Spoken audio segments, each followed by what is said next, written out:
Hello friends, I'm Jyotsna Sharma. Welcome to my channel JS Coaching for Learning. As you all know, हमने class 6 का chapter number 1, 2, 3 complete कर लिया था channel पर. आज हम चैप्टर नंबर 4 स्टार्ट कर रहे हैं, timeline and sources of history. जैसा कि हम नेम से ही देख सकते हैं कि हिस्ट्री का मतलब क्या होता है, पास्ट क्या होता है.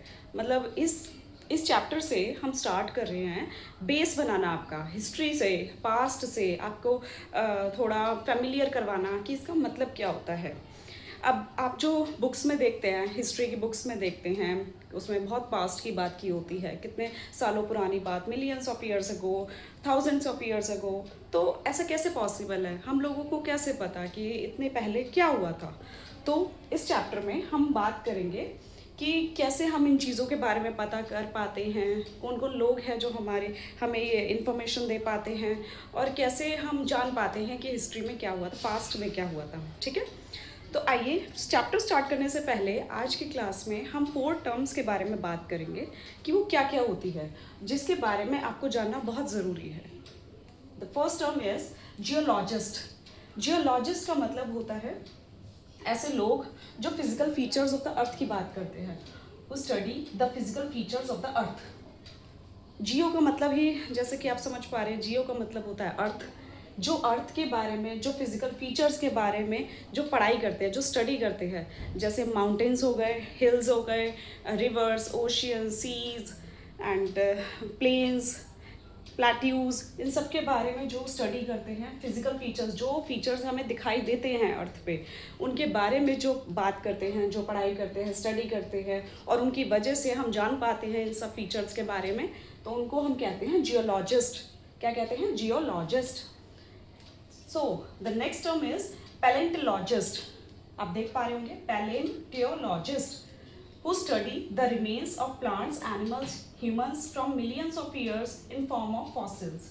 ये जो लोग होते हैं, पैलेंटोलॉजिस्ट जो होते हैं, वो स्टडी करते हैं जो रिमेन्स, जो प्लांट्स, एनिमल्स, ह्यूमंस के बचे हुए पार्ट होते हैं, बची हुई चीज़ें होती है, जो आज की फॉर्म में हम फॉसिल्स के बारे में बात करते हैं, जो मिलियंस ऑफ ईयर्स अगो से बचा हुआ पार्ट, जैसे पत्ते हो गए, एनिमल्स के वेस्ट हो गए, ह्यूमंस के वेस्ट हो गए, तो मिलियंस ऑफ ईयर्स अगो से आते आते वो अब फॉसिल्स की फॉर्म में बन जाते हैं. तो उसके बारे में जो स्टडी करते हैं उनको हम कहते हैं पैलेंटोलॉजिस्ट.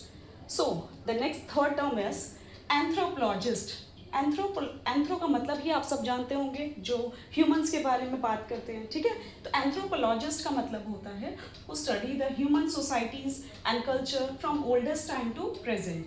तो ऐसे लोग जो ह्यूमन सोसाइटी एंड कल्चर के बारे में पढ़ाई करते हैं, उसके बारे में हमें बताते हैं, बहुत पुराने ज़माने से लेके आज के प्रेजेंट तक के जितने भी चेंजेस आए सोसाइटी में, कल्चर में, उन सब के बारे में जो स्टडी करते हैं उनको एंथ्रोपोलॉजिस्ट कहते हैं.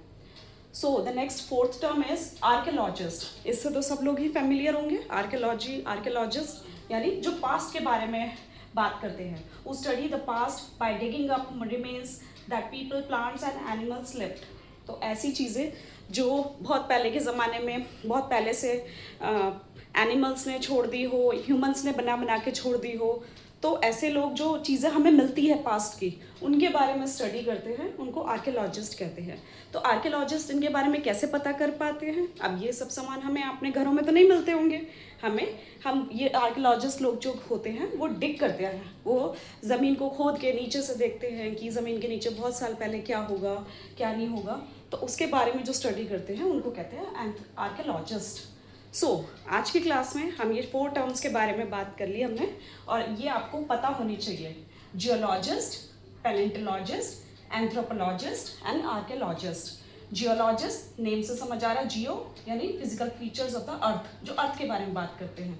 पैलेंटोलॉजिस्ट जो remains of plants, animals and humans from millions of years ago in form of fossils, fossils के बारे में जो बात करते हैं. एंथ्रो नाम से समझ आ रहा है, एंथ्रोपोलॉजिस्ट जो स्टडी करता है ह्यूमन सोसाइटीज एंड कल्चर को. फोर्थ है archaeologist who study the past by digging up remains that plants, people and animals left. ठीक है, जो डिगिंग अप करके पास्ट की चीज़ों के बारे में निकाल के, जैसे हमें मिलते हैं, हमें जैसे इंडस वैली सिविलाइजेशन आप आगे पढ़ेंगे, जिसमें हमें खिलौने मिलते हैं, टॉयज़ मिले हैं, हमें बैंगल्स मिलते हैं, हमें अलग अलग चीज़ें मिली हैं, खोद के उन्होंने निकाली है, डिग कर करके.